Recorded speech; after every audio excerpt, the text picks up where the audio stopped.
Profesor, buenas tardes. Compañeros, buenas tardes. En este caso somos el grupo 4 y nos toca exponer sobre el utilitarismo. Bueno, el utilitarismo es el principio de la máxima felicidad. Vamos a hablar sobre el utilitarismo dando un claro ejemplo, el cual nos comenta en el texto que en verano de 1884 cuatro marineros ingleses pues estuvieron en un bote y estaban navegando por el mar, el cual Thomas Duffler fue el que era el capitán.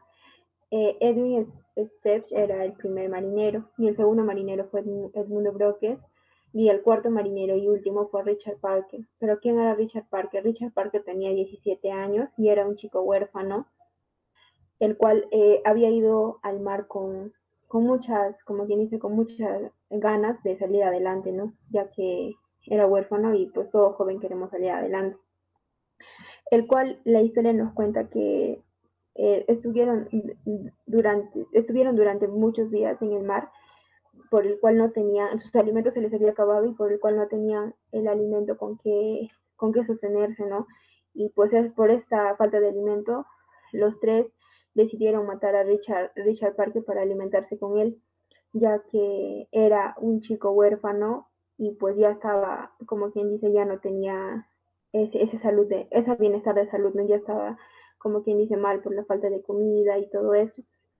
Pero al llegar a la ciudad, porque un bote los salvó, al llegar a la ciudad los llevaron pues detenidos, en el cual Dufle y Bench dijeron que lo mataron porque tenían hambre y contaron su experiencia, ¿no?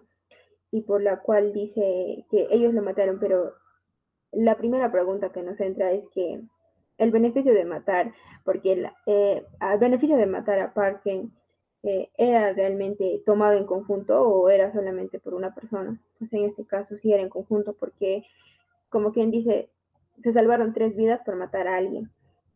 Pero en un segundo lugar, podemos decir que los beneficios superan al coste, pues también Thomas Duffley y Steph decían que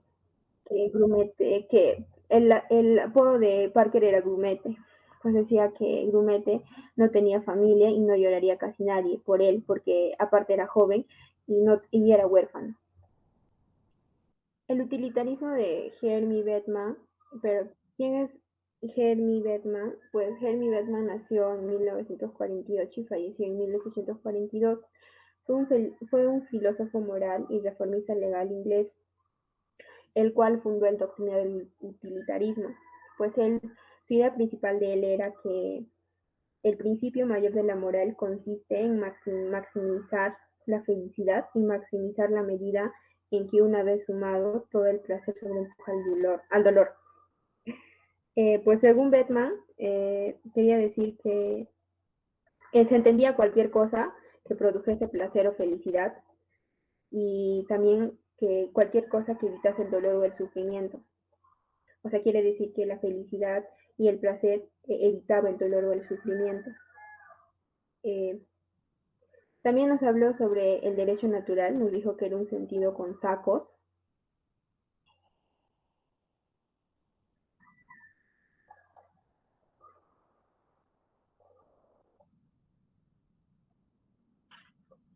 Batman nos dio dos propuestas, propuso dos proyectos para la política penal que fuese más eficaz y humana. Su primer propuesta fue sobre el pomatónico, que trataba sobre los reclusos en la cárcel, ¿no? Pues él veía esto como una propuesta de, como quien dice, un guardia que vigilaba todo la prisión, pues tuviese un torre central y pues inspeccionara todo lo que ellos estuvieran haciendo, ¿no? Pero nos, surgió en el panóptico que se, pues que no se, que se encargase de que se encargase una contratada privada, una empresa privada, ¿no? Entonces, el cual dirigía a la prisión a cambio de los beneficios que se extrajesen. Esto quiere decir que el recluso ya se pondría a trabajar y se cumplirían la jornada de 16 horas. Pero este plan fue rechazado. El segundo plan, el cual Beckman dio, es sobre la gestión de la mendicidad. Esto nos quiere decir que Beckman propuso eso porque las personas que iban o salían a la calle pues miraban a cualquier mendigo y eso les causaba tristeza o dolor y pues él propuso esta gestión de mendicidad, pues llevar a los mendigos a una casa hogar para que puedan recibir una mejor vida, ¿no? Tener alimento, dormir y todo eso y así las personas ya no puedan estar tristes al salir a la calle y ver a los mendigos. Pero una vez encerrados ahí, ¿qué harían los mendigos? Pues tendrían que trabajar para pagar su mantención, ¿no? Eh, que se podría decir que es una cuenta de autoliberación. Eh, pues, también Beckman dijo que para incentivar a los ciudadanos a aprender a llevar a mendigos y a la gestión de mendicidad, o sea, a la casa hogar, pues mmm, propuso que se les recompensaría a las personas que llevasen a los mendigos con 20 chilenes, ¿no? Pero también esta propuesta o este proyecto no fue aprobada porque Beckman aplicó la lógica de la utilidad al alojamiento dentro del asilo, ¿no? Porque, porque habían personas que había personas en la mendicidad que eran personas malas y no se podían llevar con las personas buenas, ¿no?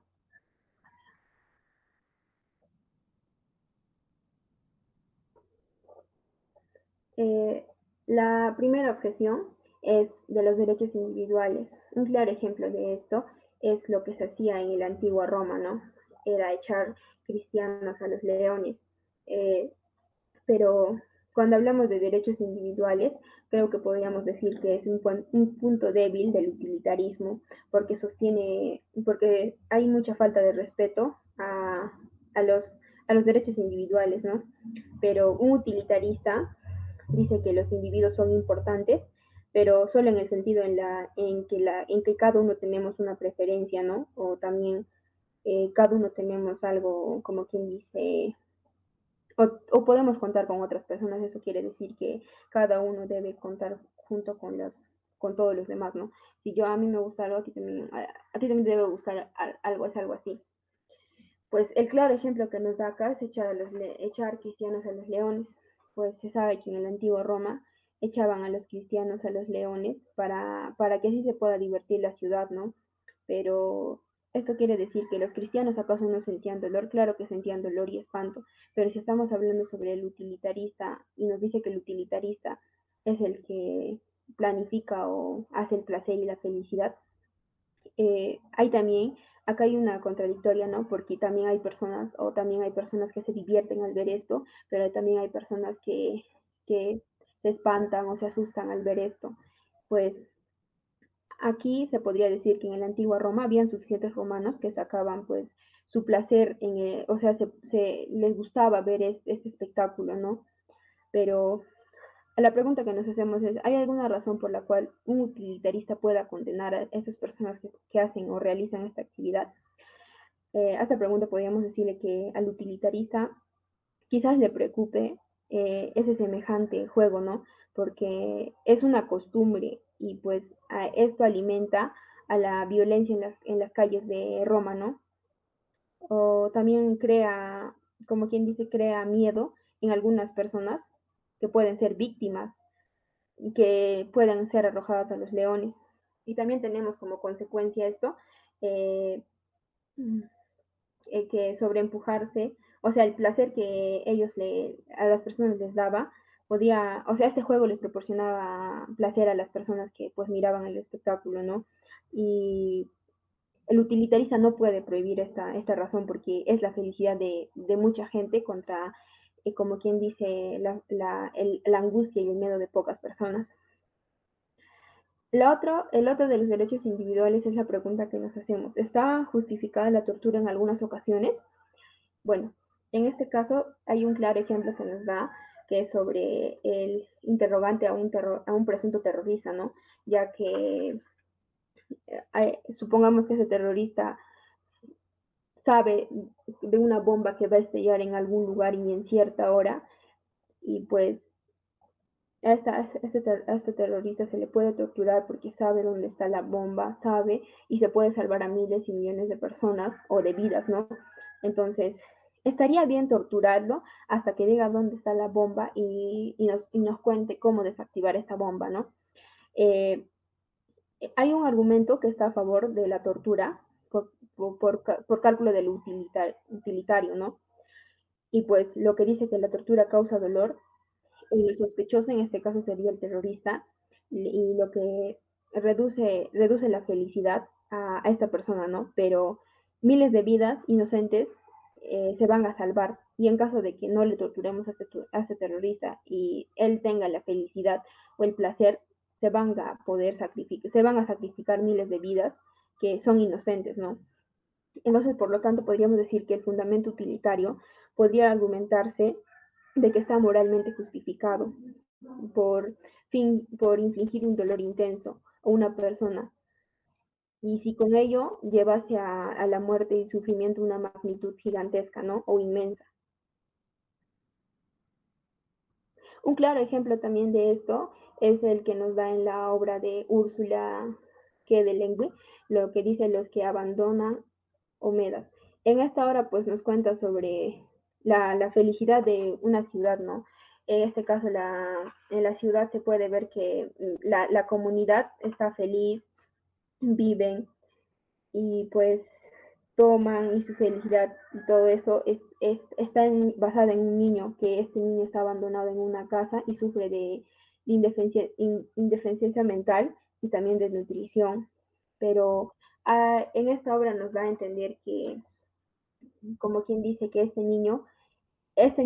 sufrimiento de este niño se debe a que, como quien dice, si a este niño le sacamos o le hacemos vestir bien, y como quien dice, le damos de comer y todo eso, la felicidad de la comunidad se vendría abajo, ya que este niño es y como quien dice, es la persona que mantiene, o sea, su sufrimiento mantiene a la comunidad, porque si el niño fuese sacado y alimentado, la cosecha, la felicidad, hasta la salud y la prosperidad de la comunidad se vendría abajo, ya que este niño es como un amuleto.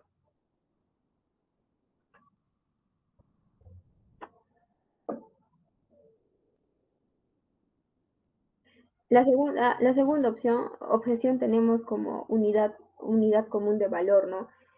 Pues en la segunda objeción vamos a hablar sobre el análisis de costes y beneficios, lo que nos quiere decir que el utilitarista dice, nos ofrece una ciencia moral basada en medir y agregar y calcular la felicidad, pero ¿es posible hacer esto o analizar el coste y beneficios?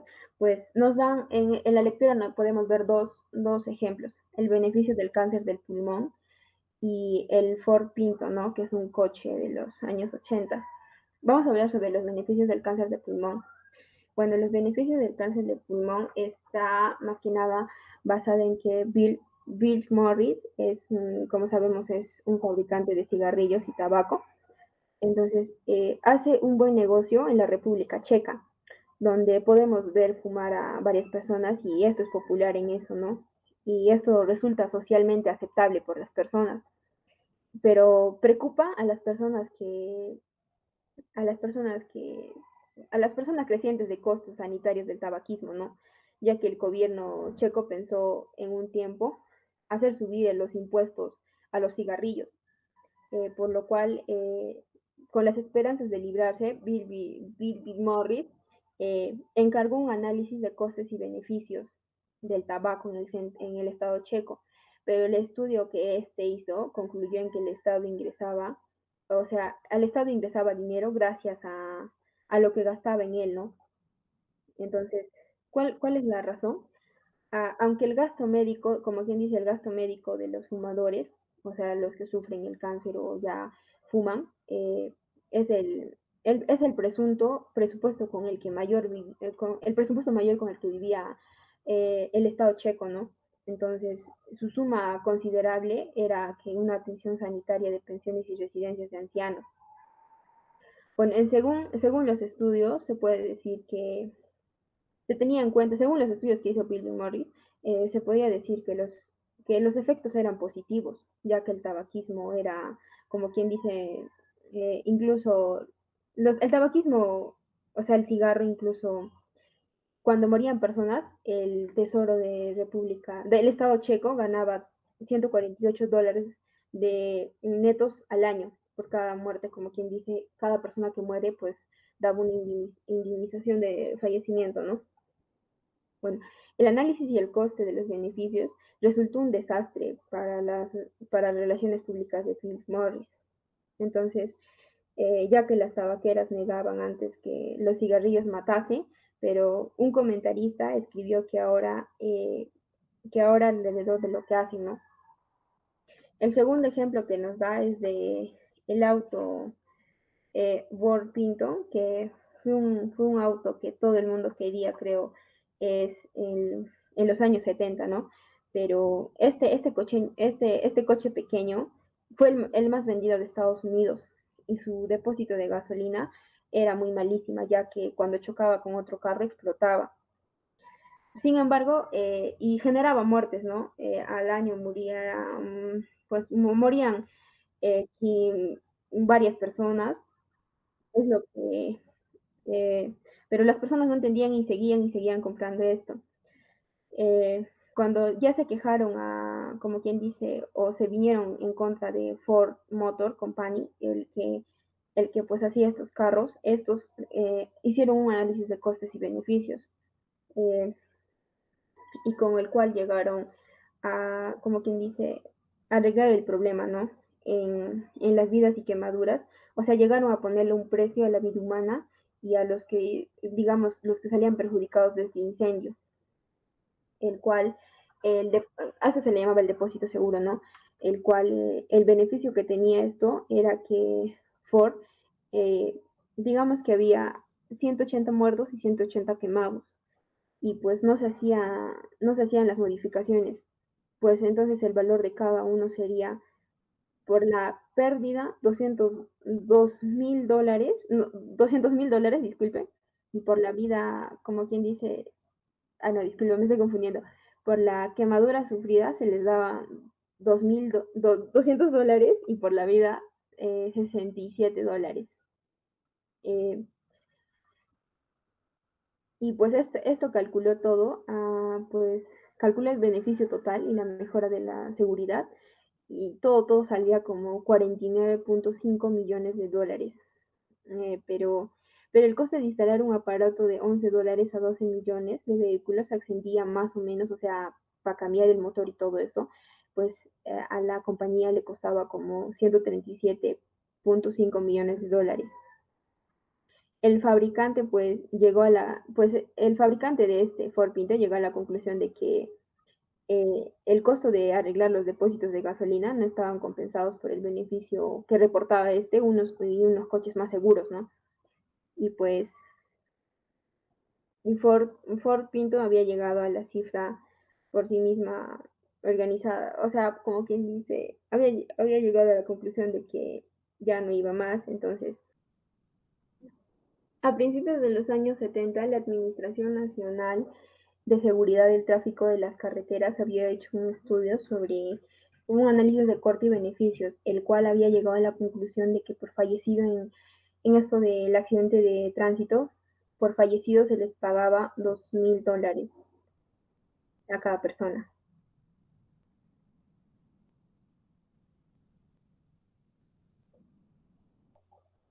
Rebajas de vejez. Eh,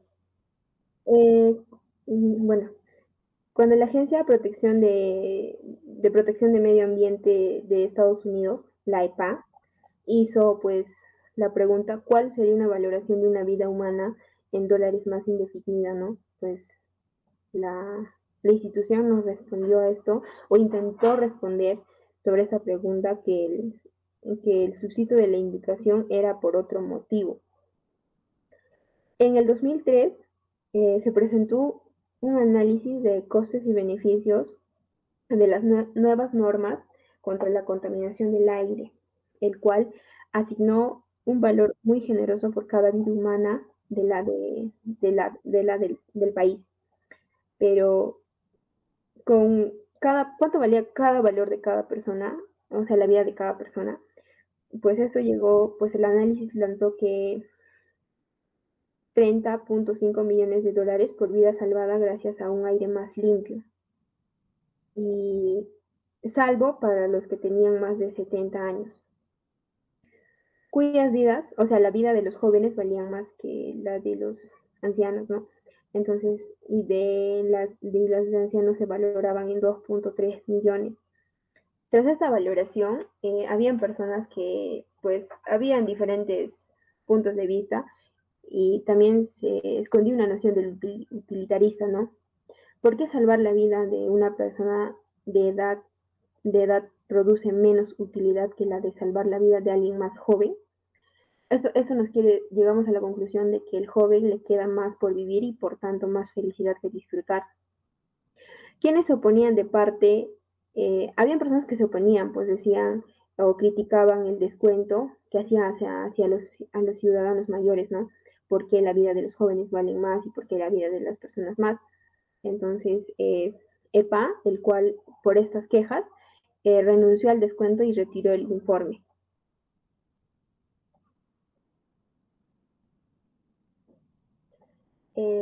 Pagar para que sufras. Eh,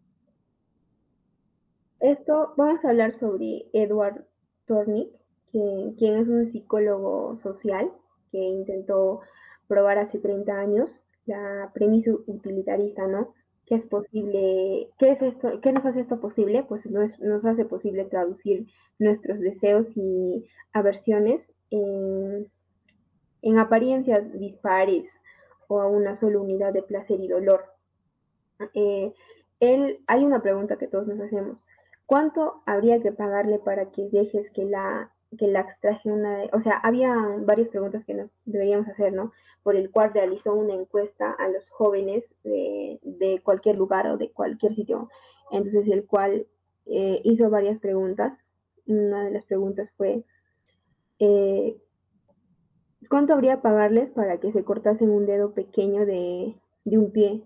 También hizo una pregunta de cuánto habría que pagarles a ustedes para que se puedan, como quien dice, sacar un diente o para que se puedan comer una lombriz y también para el poder matar un gato o irse a vivir en Kansas, ¿no? Eh, la lista de precios lo podemos ver que según la encuesta que él hizo en 1937, pues los jóvenes respondían que por un diente se podría pagar o se les podría cobrar $4.500 y por un dedo $57.000, ¿ya?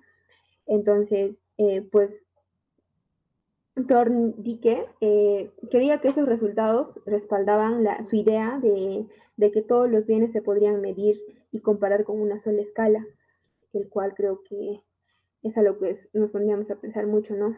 También escribió sobre que la vida de un perro y de un gato y de una gallina eh, puede en medida, puede medirse y podría determinarse por apetitos y ansias y deseos y también la gratificación, ¿no? Y decía que lo mismo ocurre con la vida de un hombre, solo que nuestros apetitos de nosotros son deseos más numerosos y complicados que de los animales, ¿no? Pero llegó a la conclusión de que esta lista de precios que hizo, comparaciones que hizo, eran absurdas, la de animales y la de personas, ¿no?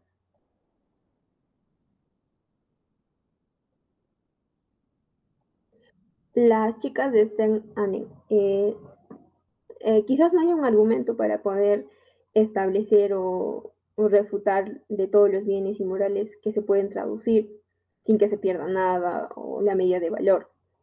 Pero un claro ejemplo tenemos acá sobre las chicas están en Oxenford.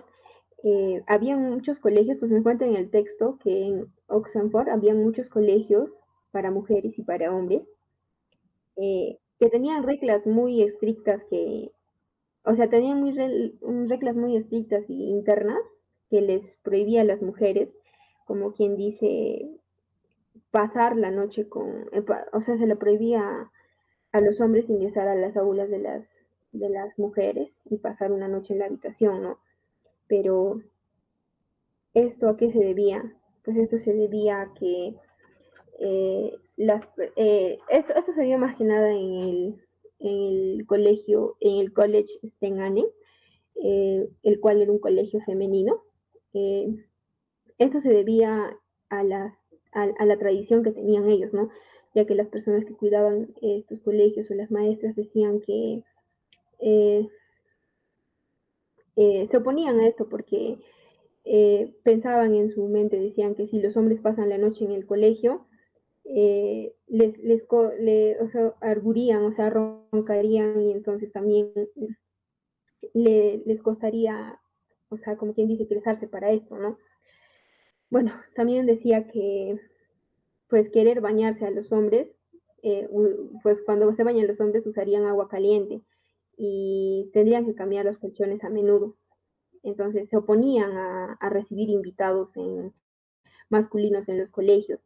Eh, la razón que daban eran los morales que cabrían esperar, ¿no? Y también ellos pensaban que cuando una persona visitaba a las mujeres, un hombre, en especial un hombre masculino, era, ¿cómo se llama?, era inmoral, y pensaban que las jóvenes solteras pasaban la noche con los hombres, ¿no? Cuando los hombres iban a visitar a las mujeres. Pero los reformistas no les gustaron esto y pues contrarrestaron los argumentos y las tradiciones que esos colegios se daban, ¿no? Y con un compromiso hicieron que cada, cada semana una mujer podría recibir 3 invitados que pasen la noche ahí, pero con tal de que estas personas o estos hombres pagasen ahí la noche, pagase ahí 50 50 peniques, ¿no? Por cada noche. Y cubrirían el coste que supondrían en el colegio. Al día siguiente, los guardias de los colegios empezaron a gritar o a hablar diciendo que las chicas del colegio, del colegio ANE, en ANE, eh, por 50, por 50 peniques pasaban la noche, ¿no? Entonces, la lengua de estos vigilantes o guardias no era de la virtud con la que se había dejado traducir, ¿no? Más bien era de otra forma, como lo decía. Eh, Poco después, al pasar el tiempo, suprimieron estas reglas de conducta interna y con ellas las tasas.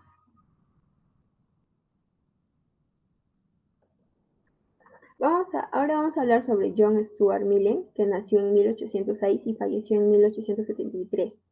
Pero ¿quién fue él? John Stuart Mill fue el principal inventor o intentó salvar al utilitarismo. Fue con la frase que dice más humano, menos calculador. Eh, pues él tenía como padre a James Millen, quien lo educó en su casa y se convirtió en un niño pródigo, ¿no? Estudió griego a los 3 años y también en latín. A los 11 años escribió una historia del derecho romano y pues cuando tenía 20 años sufría de una crisis nerviosa que lo dejaría años más atrás con una depresión, ¿no? Eh, Poco después de eso conoció a Harry Taylor, quien era una mujer casada y tenía hijos, pero cuando su marido murió, esta se casó con él y pues se convirtió en su esposa. Eh, el argumento a favor de la libertad. Eh, cabe recalcar que en las obras de John Stuart Mill, eh, él reforzaba la reconciliación de los derechos humanos y la filosofía de Beckman. Eh, pues él heredó de su padre, esto heredó de su padre, ¿no? La filosofía utilitaria lo heredó de su padre y también lo adoptó de Beckman, ya que era uno de sus amigos de Beckman. Él escribió un libro sobre la literatura en 1859 que ofrecía la defensa por la excelencia en el mundo alfojono de la libertad individual. Su principal esencia, o sea, su principal tema, habla de que las personas deberían ser libres de hacer lo que quieren con tal de no perjudicar a otros, ¿no? Y los únicos actos por los que las personas deberíamos rendir cuentas a la sociedad, nos dice Milling, que son los que afectan a otros mientras no perjudiquen a nadie más. Nuestra independencia es de derecho absoluta. Y también nos dice sobre sí mismo, digamos que sobre nuestro cuerpo y nuestra mente, el individuo es soberano, o sea, somos soberanos. Enseguida vamos a hablar sobre Shakespeare contra los Simpsons. Cuando Mill hablaba sobre los placeres elevados, nos ponemos a prueba con este criterio, ¿no? Pues en el cual se presentó tres ejemplos en la lectura de espectáculos, ¿no? El cual la primera fue una lucha libre de los organizadores por World Strange, ¿no? Y esto es un espectáculo al cual van las personas a ver y los luchadores se atacan entre sí hasta con sillas pegables. El otro es los soliquios de Hamlet, ¿no? Interpretado por un actor shakespeariano. Y el otro son los fragmentos de Simpsons. Pero cabe resaltar acá que a lo largo del tiempo, en una y otra vez, siempre ganó los fragmentos de Simpsons o la serie de Simpsons, ¿no? Ya que las personas decían que esto era más, más satisfactorio, más alegre y ofrecía un placer más elevado, les gustaba ver más esto. Y en segundo teníamos a los zoologías de Hamlet, que pues también era placentero, pero las personas una y otra vez ganó los fragmentos o los Simpsons. Enseguida al tema tenemos la filosofía del libre mercado, anarquía y estado y utopía. Eh, Robert Nozick nos ofrece una filosofía de principios libertarios y pues ataca ideas ordinarias de la justicia distributiva, ¿no? Eh, Él nos habla sobre lo que nos puede decir como justifica un estado mínimo que pueda limitar a cumplir los contratos y proteger a las personas de la fuerza o el robo y el fraude, ¿no? Eh, Nos dice también que cualquier estado que nos vaya a violar algún derecho de las personas, pues esto sería algo injustificado, ¿no? Y también nos habla sobre la cobra de impuestos a los ricos para ayudar a los pobres. Según Norkic nos dice que no hay nada malo en la desigualdad económica, pues que cada uno tenemos nuestra posición y sabemos en qué invertimos el dinero y en qué lo gastamos. También nos cuenta, y también Norvig rechaza las teorías de la justicia basada, ¿no? En pautas y se inclina por las bendices de lo que elige el libre mercado. Eh, También eh, sostiene que la justicia distributiva depende de dos requisitos, el cual el primer requisito es que cada persona tenemos recursos y ganamos dinero con legitimidad suyo, ¿no? O sea, algunos trabajamos en el Estado y todo eso. Y pues, y un claro ejemplo podríamos hablar de aquí que si nosotros ganamos una fortuna vendida en bienes robados, no tendríamos derecho a disfrutar de ello, ¿no? Ya que estaríamos haciendo el mal y pues la utilitaridad no estaría viendo bien ahí, ya que pues haríamos sentir mal a las personas que hemos robado.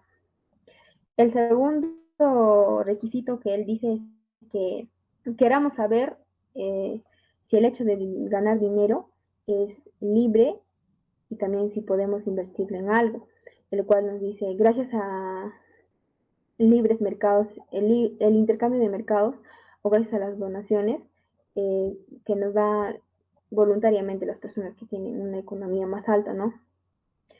Pero la pregunta es si la respuesta de ambas preguntas es que si tendrían un derecho a poseer lo que poseen y poseer lo que poseemos y el Estado podría quitárnoslo sin un consentimiento, ¿no? Un claro ejemplo que nos da acá sobre el basquetbolista Jordan, ¿no? El cual el Estado le quitaba impuestos y todo eso por haber ganado mucho dinero, porque cada juego ganaba aproximadamente 3.1 millones de dólares. Ayuda de pago, mercado moral. Eh, Podemos decir de esto que esto es la defensa del libre mercado, ¿no? Y suele basarse en dos aseveraciones. La primera, que es la que consiste en la defensa de libertaria del mercado, y pues esto permite que nosotros las personas podamos hacer intercambios voluntariamente, ¿no? Y respetar la libertad de cada uno. Y si las leyes que interfieren con el libre mercado, podemos decir que estarían violando la libertad individual. La segunda es el argumento utilitarista a favor de los mercados, pues esto nos quiere decir que el libre mercado promueve el bienestar general. Cuando dos acuerdan un trato, ambos ganan, mientras que el trato beneficie a dos sin que perjudique a otra persona o con el que están haciendo el trato, incrementaría la utilidad general, ¿no? Y también como parte final nos dice que el libre mercado promueve el bienestar general. Continuando con la exposición, ahora nos hacemos una nueva pregunta. ¿Qué es justo? ¿El servicio militar obligatorio o la paga de soldados profesionales? Continuamos. En esta parte observamos que lo separamos en tres divisiones, lo que viene a ser el servicio militar voluntario, el obligatorio y un ejército profesional. Bueno, para un pequeño ejemplo sobre esto es que en la guerra civil estadounidense, muchas personas que tenían un poder adquisitivo más alto obviaban o ya no querían participar de forma obligatoria, ¿no?, en dicha guerra, y mandaban a otras personas en su lugar. ¿Y a qué nos lleva esto? Que hay personas como que obvian algo que no quieren hacerlo para conseguir su felicidad, ¿no? ¿Ya? Pero actualmente, para evitar todo eso, se formó mejor un ejército profesional, donde claro, obviamente también es de forma voluntaria, pero esto es incentivado más por el dinero, ¿no? Por el pago, tal vez por un sueldo, ¿no? Y es ya de esa manera que ahora existe es las personas que por ejemplo que van a las guerras en Irak o en Afganistán en representación de otras personas que tienen un mejor poder adquisitivo. ¿Y eso a qué nos lleva? A hacernos las siguientes objeciones, ¿no? Una primera objeción, que es la equidad y la libertad, que ellos ya no son libres, por ejemplo los soldados que son ya no son libres, sino que ya como se les implanta un sueldo, ellos tienen que ya no tienen esa posibilidad de escoger, y sino que más ya les atrae el sueldo, la paga, y ya no les importa otra cosa, y ya van en representación de las otras personas. En la segunda objeción, la virtud cívica y el bien común. ¿Esto a qué nos lleva? Que todos los ciudadanos tendrían el deber de servir a su patria, ya que esto es algo cívico, ¿ya? Pero basta con otras formas de servicio nacional, como el de Estados Unidos, que ya esto ya no es tan obligatorio para las personas que tienen un poder adquisitivo, una mejor economía. Ya, pero ahora pasando a otro caso, hablaríamos de los embarazos de pago, que actualmente es algo que sucede mucho.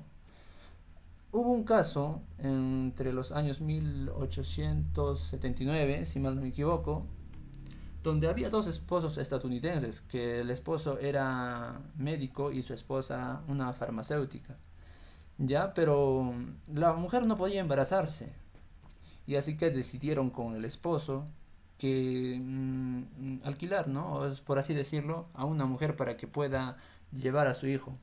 Pero claro, y obviamente firmaron un contrato, ¿no?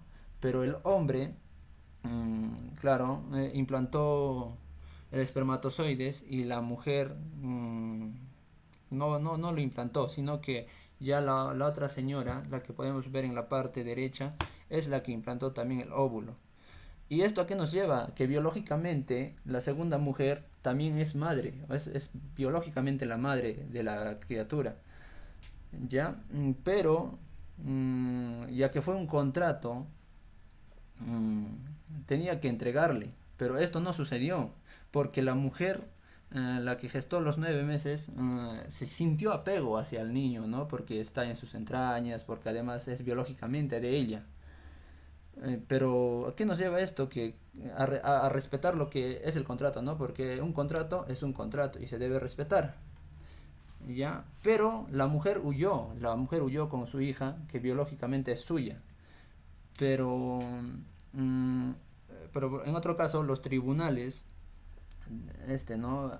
Llegan a explicar que biológicamente, al ser su hija, va a sentir el apego y terminan con una conclusión, ¿no? De que con esa conclusión de que además la mujer no tenía una buena economía, ¿no? Claro, y por eso aceptó también llevar o gestar al hijo de otra persona. Pero todo eso termina con que la mujer sí, de todas maneras, entrega a la hija, porque ya que la hija iba a tener mejores oportunidades, mejor educación con el padre, ¿no? Pero termina con la conclusión de que podía visitarla, ya que biológicamente era su hija. Entramos a la parte de los contratos de subrogación de la maternidad y la justicia. ¿Qué cosas podemos observar aquí? Lo que lleva de la mano un contrato, ¿no? En un embarazo, ¿no? Lo que venimos hablando, que es primero que nada, mayormente es la compensación, el compromiso y la responsabilidad, la resolución y los problemas y los derechos. ¿A qué venimos? Que en el anterior caso, la señora Maribeth aceptó gestar porque le ofrecían un pago de $10,000 por llevar al niño 11 meses y que en eso incluía también los cuidados ¿no? Y los gastos médicos se cubrían. Pero ¿qué pasó con este compromiso? Con este compromiso y la responsabilidad que la señora, bueno, ¿no?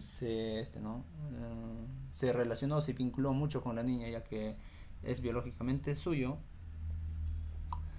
y no respetó los derechos, ¿no? Del contrato que había firmado. Pero ya eso próximamente lo vamos a estar hablando. En la primera objeción del consentimiento estaba viciado. ¿A qué nos lleva esto? Que la señora que la señora no tuvo un consentimiento realmente voluntario, ya que estaba sujeto a que luego iba a ser compensado, ¿no? Que su trabajo iba a ser pagado, ya que más que eso era un trabajo que iba a ser pagado para ella. Y es lo que le llevó más que nada. Y en la segunda objeción, la degradación y el bienes supremos, nos lleva a que los contratos de subrogación y de la maternidad no debería comprar con dinero, ya que los niños y las mujeres gestantes no son no son algo ni un objeto para poder estar haciendo comprar, ya que ellos no deberíamos tratarlo como un simple objeto, ¿no? Y ahí esto nos lleva a los gestantes de alquiler en el tercer mundo.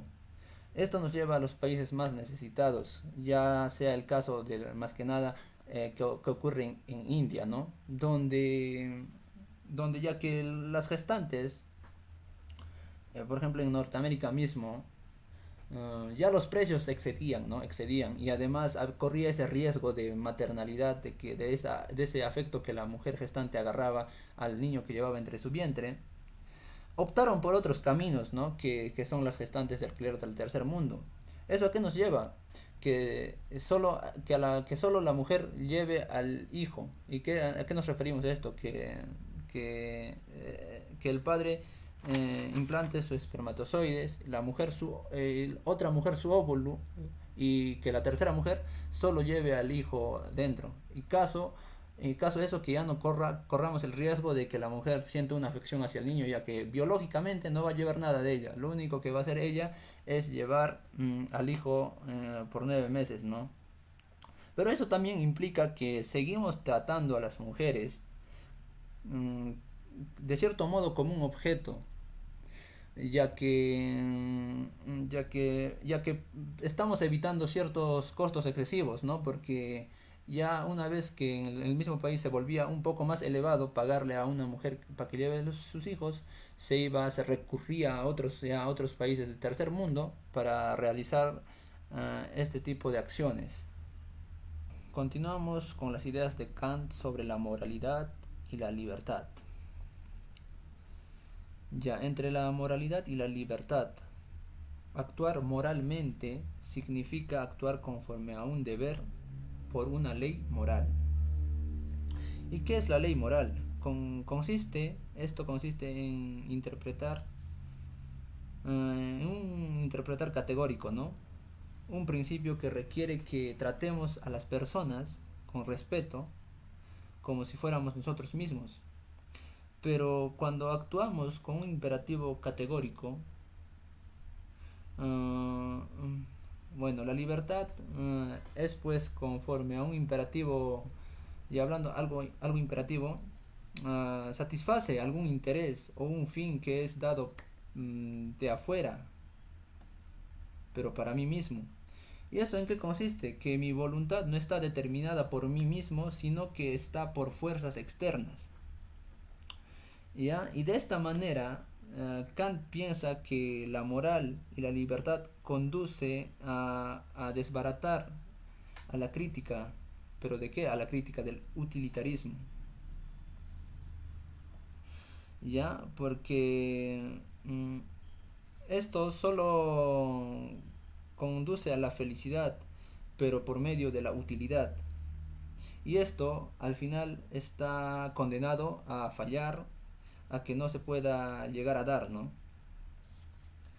Y hablando de ya ¿no? De una parte del texto que se trata del sexo, las mentiras y la política, nos cuentan unas historias, ¿no? Que por ejemplo, uh, el sexo, que para Kant está totalmente mal venderse su cuerpo porque lo estamos utilizando más como un objeto.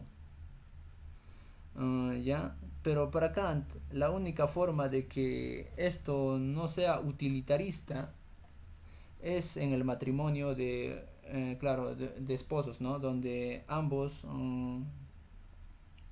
satisfacen sus necesidades. En otra parte de la historia, las mentiras, por ejemplo, cuando nosotros encerramos o tratamos de ocultar, por ejemplo, a nuestra amiga, que tal vez viene huyendo tal vez de algún ¿no? de algún familiar o de algún problema, nosotros tratamos de ayudarle o tratamos de ocultarle, por ejemplo, en nuestra habitación. Y nosotros cuando la persona que lo busca viene a preguntar por ella, nosotros ¿no? Le mentimos, le decimos que no está acá. Y claro, el que le busca o la persona al que busca, ya por más que sea un ladrón, necesita él saber la verdad. Pero para Kant esto no es bueno, sino que nosotros uh, en el punto de vista de Kant, nosotros tendríamos que decirle la verdad, pero de una forma un poco distorsionada, por así decirlo, ¿no?